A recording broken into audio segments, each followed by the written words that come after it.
വാർത്താ സമ്മേളനത്തിനായി എത്തുന്നു. വിക്രം മിസ്രി എത്തിയിരിക്കുന്നു. ഇന്ത്യയുടെ ഉത്തരം യെസ് ആണോ നോ ആണോ? I have a very brief statement to make. Following that, as you know, there will be a briefing by my colleagues from the military. The Director General of Military Operations of Pakistan called the Director General of Military Operations of India at 15:35 hours earlier this afternoon. It was agreed between them that both sides would stop all firing and military action on land and in the air and sea with effect from 1700 hours Indian Standard Time today. Instructions have been given on both sides to give effect to this understanding. The Directors General of Military Operations will talk again on the 12th of May at 1200 hours. Thank you. India വെടിനിർത്തലിന് സന്നദ്ധമായിരിക്കുന്നു എന്ന ഔദ്യോഗികമായ പ്രഖ്യാപനമാണ് വരുന്നത്. DGMO തലത്തിലുണ്ടായ ചർച്ചയിലാണ് ഈ തീരുമാനം എന്ന് കൂടി പറയുന്നു. കിരൺ, ഇന്ത്യ ഔദ്യോഗികമായി തന്നെ അക്കാര്യം പ്രഖ്യാപിച്ചിരിക്കുന്നു.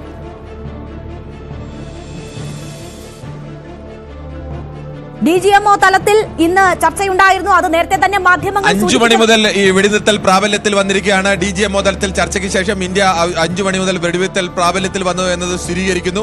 അമേരിക്കൻ പ്രസിഡന്റ് ഡൊണാൾഡ് ട്രംപ് ഇത് അറിയിക്കുന്നതിന് മുമ്പ് തന്നെ വെടിനിർത്തൽ നിലവിൽ വന്നിരുന്നു.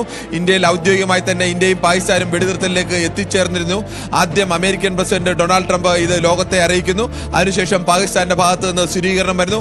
ഒടുവിൽ ഇന്ത്യ ഇക്കാര്യം ലോകത്തോട് ഔദ്യോഗികമായി വാർത്താ സമ്മേളനം വിളിച്ചു കിരൺ, വളരെ വ്യക്തമായ കാര്യം, പാക് DGMO ഇങ്ങോട്ട് വിളിച്ചാവശ്യപ്പെട്ടു വെടിനിർത്തൽ എന്നത് കൂടി സ്പെസിഫൈ ചെയ്ത് പറയുന്നുണ്ട് വിക്രം മിസ്രി.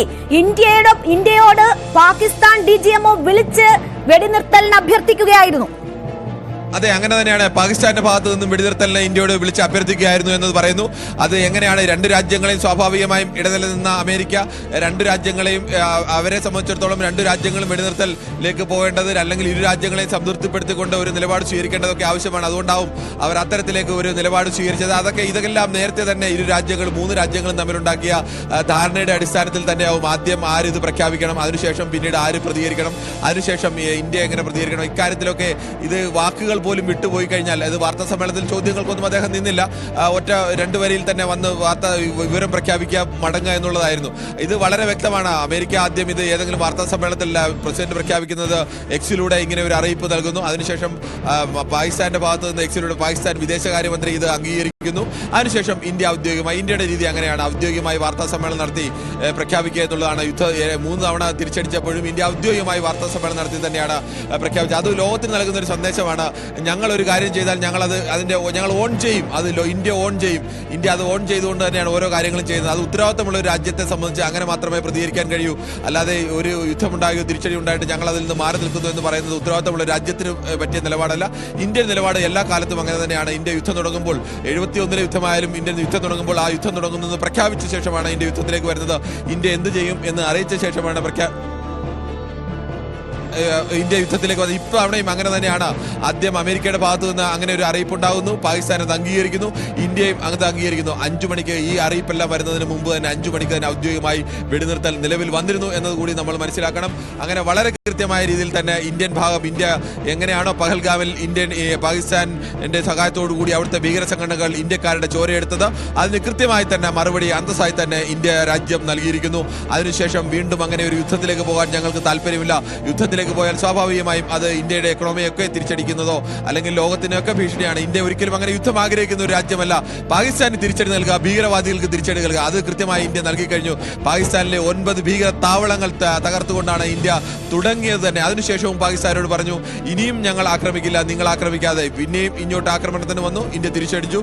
വീണ്ടും ഇന്ത്യയിലേക്ക് ആക്രമണത്തിന് വന്നു, ഇന്ത്യ തിരിച്ചടിച്ചു. ആകെ പാകിസ്ഥാൻ അവകാശപ്പെടാൻ കഴിയുന്നത് ഇന്ത്യയിലെ 2 സ്ഥലങ്ങളിൽ അവരുടെ 2 മിസൈലുകൾ തകർത്തപ്പോൾ അത് വീണുണ്ടായ പരിക്കുകൾ മാത്രമാണ്. മാത്രമാണ് പാകിസ്ഥാനിലെ. പക്ഷേ 6 സ്ഥലങ്ങളിലേക്കാണ് നമ്മൾ ഇന്ത്യൻ മിസൈലുകൾ ലക്ഷ്യം കണ്ടത്.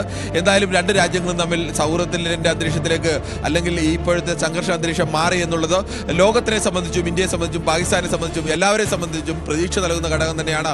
ഒരു യുദ്ധം എന്നത് ഒരു രാജ്യവും ആഗ്രഹിക്കുന്നല്ല, പ്രത്യേകിച്ച് ഇന്ത്യ ഒരിക്കലും ആഗ്രഹിക്കുന്നല്ല. അത്തരമൊരു സാമ്പത്തികമായി മുന്നേറിക്കൊണ്ടിരിക്കുന്ന ലോകത്തെ തന്നെ വലിയ ശക്തികളോട് മത്സരിച്ച് മുന്നേറിക്കൊണ്ടിരിക്കുന്ന ഒരു ഘട്ടത്തിൽ യുദ്ധത്തിലേക്ക് പോവുക എന്ന് പറഞ്ഞാൽ, അത്തരം വൈകാരികതയിലേക്ക് പോവുക എന്ന് പറഞ്ഞാൽ ഒരു രാജ്യത്തിനെ തന്നെ പിന്നോട്ടടിക്കുന്ന ഒന്നാണ്. അതിൽ നിന്ന് ഇന്ത്യ പിന്മാറിയിരിക്കുന്നു. എന്തായാലും അതിശക്തമായ രീതിയിലേക്കുള്ള തീരുമാനം വന്നിരിക്കുന്നു. അമേരിക്ക അടക്കമുള്ള അതാണ് കിരൺ സൂചിപ്പിക്കുന്ന പോലെ വളരെ പ്രധാനപ്പെട്ട തീരുമാനം. 5 മണി മുതൽ വെടിനിർത്തൽ കരാർ പ്രാബല്യത്തിലായിരിക്കുന്നുവെന്ന വസ്തുത ഇന്ത്യ സ്ഥിരീകരിക്കുന്നു. വിദേശകാര്യ സെക്രട്ടറിയുടെ പ്രതികരണത്തിലേക്ക് അദ്ദേഹം വാർത്താ സമ്മേളനത്തിൽ വളരെ കൃത്യമായി ഇക്കാര്യം അറിയിക്കുകയായിരുന്നു. വിക്രം മിശ്രയുടെ വാക്കുകളിലേക്ക് ഒരിക്കൽ കൂടി. Director General of Military Operations of Pakistan called the Director General of Military Operations of India at 15:35 hours earlier this afternoon. It was agreed between them that both sides would stop all firing and military action on land and in the air and sea with effect from 1700 hours Indian Standard Time today. Instructions have been given on both sides to give effect to this understanding. The Directors General of Military Operations will talk again on the 12th of May at 1200 hours. Thank you. മറ്റന്നാൾ DGMOമാർ വീണ്ടും ചർച്ച നടത്തുമെന്ന് കൂടിയാണ് ഇപ്പോൾ വിക്രം മിശ്രി വ്യക്തമാക്കിയിട്ടുള്ളത്. കൃത്യമായി ഇന്ത്യയും പാകിസ്ഥാനും തമ്മിൽ നടന്ന ചർച്ചകളുടെ അടിസ്ഥാനത്തിൽ ആണ് ഇപ്പോൾ ഇന്ത്യൻ സമയം വൈകിട്ട് 5 മണി മുതൽ വെടിനിർത്തൽ കരാർ പ്രാബല്യത്തിൽ വന്നിട്ടുള്ളത് എന്നുള്ളതാണ്. തിരിച്ചടി കനത്തതിനെ തുടർന്ന് സമാധാന നീക്കവുമായി പാകിസ്ഥാൻ രംഗത്തെത്തിയിരുന്നു. പാകിസ്ഥാൻ DGMOയാണ് ഇന്ത്യൻ സൈനിക നേതൃത്വത്തെ വിളിച്ചത്.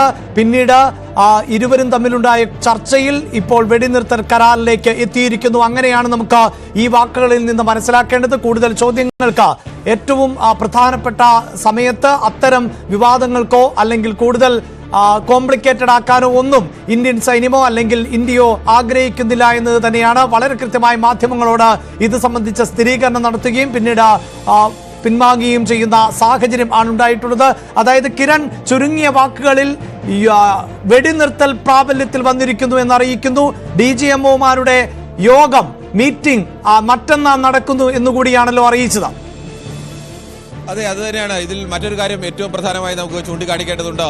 ഈ വെടിനിർത്തൽ കരാർ രണ്ട് രാജ്യങ്ങളും അംഗീകരിക്കുമ്പോഴും ഇന്ത്യ ഒരു വ്യവസ്ഥ വെച്ചിരുന്നു എന്നുള്ളത് കൂടിയാണ്.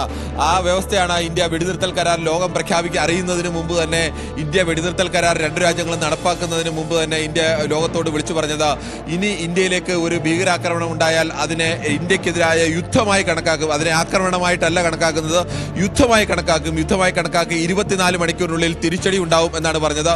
ആക്രമണമായി കണക്കാക്കുന്നതും യുദ്ധമായി കണക്കാക്കുന്നതും അന്താരാഷ്ട്ര തലത്തിൽ തന്നെ വ്യത്യസ്തമാണ്.